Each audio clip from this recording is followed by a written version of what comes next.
ஒருத்தன் என்ன பண்ணுறான், ஆள் நடமாட்டமே இல்லாத இடத்துல குதிரையில் போயிட்டுருக்கான். அந்த குதிரையில் போயிட்டு இருக்கும்போது வழியில் பார்த்தா ஒருத்தன் மயங்கி விழுந்து கிடக்கிறான்.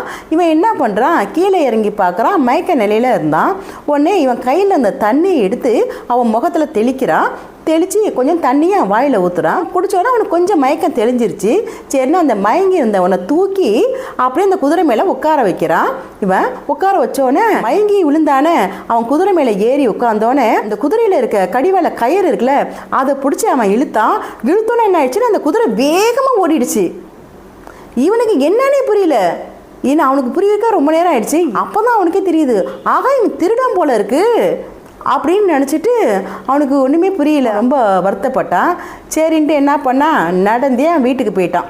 பிறகு ஒரு நாள் என்ன பண்ணுறான், கொஞ்சம் கொஞ்சமாக காசு சேர்த்து சரி இன்னொரு குதிரை வாங்கணும்னு சொல்லிட்டு சரின்னு சந்தைக்கு போகிறான். குதிரை வாங்குறதுக்காக போகிறான். அந்த சந்தையில் பார்த்தா அந்த குதிரையும் அந்த குதிரையை திருடிட்டு போனவனும் நிற்கிறாங்க. 2 பேருமே அந்த குதிரையை விற்கிறதுக்காக அவன் நிற்கிறான்.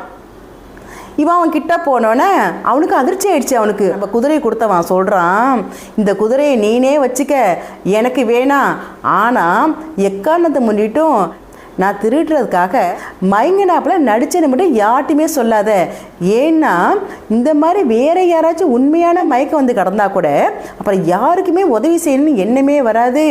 அதனால் இந்த குதிரையை நீனே வச்சுக்க, நீ மயங்கி விழுந்து தான் நான் திருடுன்ற கதையை மட்டும் யார்ட்டையும் சொல்லாத அப்படின்னு சொன்னான் அவன். இதை கேட்ட அவனுக்கு கண்ணெல்லாம் கலங்கி அப்படியே கண்ணால் தண்ணி கொட்ட ஆரம்பிச்சிருச்சு. அடுத்தவரை ஏமாத்துறதுங்கிறது மிகப்பெரிய கொடுமை இல்லையா? அதை விட்டுட்டு தன்னோட சொந்த சம்பாத்தியத்தில் சிறு தொகையாக இருந்தாலும் அதை வச்சுட்டு மகிழ்ச்சியாக வாழ்கிறதான் மிகப்பெரிய மகிழ்ச்சியை கொடுக்குங்கிறதுல எந்த சந்தேகமும் இல்லை.